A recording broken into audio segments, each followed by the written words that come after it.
আওয়ামী লীগের জন্ম থেকে শুরু করে যতদিন তারা বাংলাদেশের শাসন ক্ষমতায় ছিলেন তাদের পুরো কর্মকাণ্ডের পেছনের ইতিহাসটা তুলে ধরা হয়েছে। প্রথম শাসন আমলে অর্থাৎ ৭১ সালের পরবর্তী ৭২ থেকে ৭৫ সময় পর্যন্ত আওয়ামী লীগ বাংলাদেশে যে কর্মকাণ্ডগুলো করেছে, গণতন্ত্রকে হত্যা করা, একদলীয় শাসন কায়েম করা, নির্বাচন ব্যবস্থাকে সেই সময় ৭২-৭৩ সালের নির্বাচন ব্যবস্থাকে কীভাবে ধ্বংস করেছিল, কীভাবে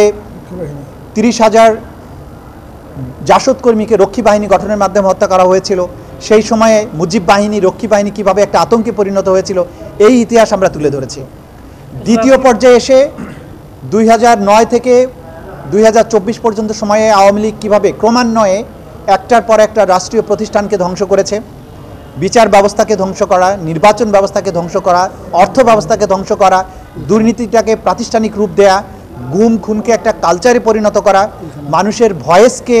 কিভাবে সাইলেন্ট করে দেওয়া যায় সেটার জন্য গুম খুন,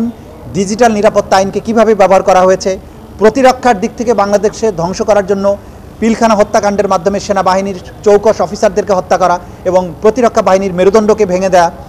ধর্মীয় মূল্যবোধে বিশ্বাসী লোকেরা যাতে ভয়েস রেইজ করতে না পারে শাপলা চত্বরের গণহত্যার মাধ্যমে তাদেরকে সাইলেন্ট করেছে।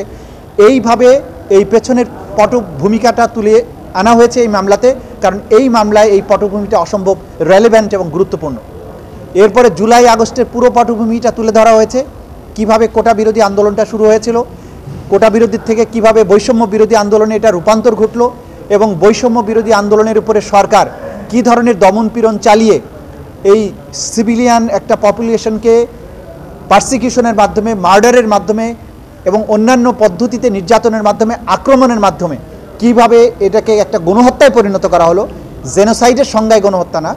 বাংলাদেশের প্রচলিত বাংলা ভাষায় গণহত্যা বলতে যা বোঝায় সেই গণহত্যার মাধ্যমে এই ছাত্র জনতাকে যেভাবে নির্মূল করার চেষ্টা করা হয়েছে, যেভাবে আক্রমণ করা হয়েছে সেই পটভূমি আমরা তুলে এনেছি এবং সেটার পেছনে দল হিসাবে আওয়ামী লীগ, জোট হিসাবে 14 দল, অঙ্গ সংগঠন হিসেবে আওয়ামী লীগের ছাত্রলীগ, যুবলীগ এবং অন্যান্য সংগঠনসমূহের কথা আমরা তুলে এনেছি।